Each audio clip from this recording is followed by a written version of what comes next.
কয়েকদিনের ভারী বৃষ্টি ও পাহাড়ি ঢলে সিলেট ও সুনামগঞ্জে আবারও বন্যা দেখা গিয়েছে। ডুবছে বাড়িঘর, রাস্তাঘাট ও শহর।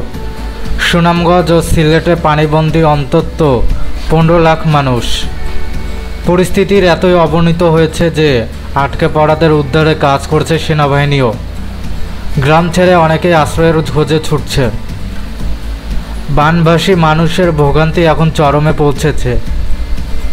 আগামী কয়েকদিনে বন্যা পরিস্থিতির আরও অবনতি হবে এমনটাই বলছে বন্যা পূর্বাভাস ও সতর্কীকরণ কেন্দ্র। সংস্থাটির নির্বাহী প্রকৌশলী আরিফুজ্জামান ভূঁইয়া গতকাল বিকালে মানবজমিনকে বলেন, সিলেট অঞ্চলে বন্যা পরিস্থিতির আপাতত উন্নতির সম্ভাবনা নেই। আগামী 2 থেকে 3 দিনে বন্যা পরিস্থিতির আরও অবনতি হতে পারে। তিনি জানান, গতকাল বিকাল পর্যন্ত বাংলাদেশে 13টি পয়েন্টে পানি বিপদসীমার ওপর দিয়ে প্রবাহিত হচ্ছে।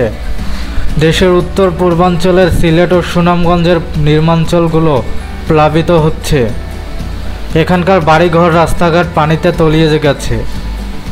মানুষের সাধারণ জীবনযাপন ব্যাহত হচ্ছে। উজানে এখনও বাড়ি বর্ষণ অব্যাহত আছে। আগামী 1 সপ্তাহ বন্যার স্থায়িত্ব হতে পারে। এদিকে আসাম, মেঘালয়, পশ্চিমবঙ্গেও গত কয়েকদিন ধরে ভারী বৃষ্টি হচ্ছে।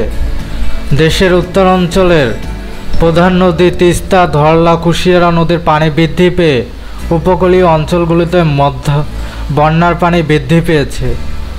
আবহাওয়াবিদ মোহাম্মদ শাহিনুর ইসলাম বলেন, সিলেটের বন্যায় 20% বৃষ্টির জন্য দায়ী। বাকিটা উজান থেকে নেমে আসা পাহাড়ি ঢলের কারণে হয়েছে।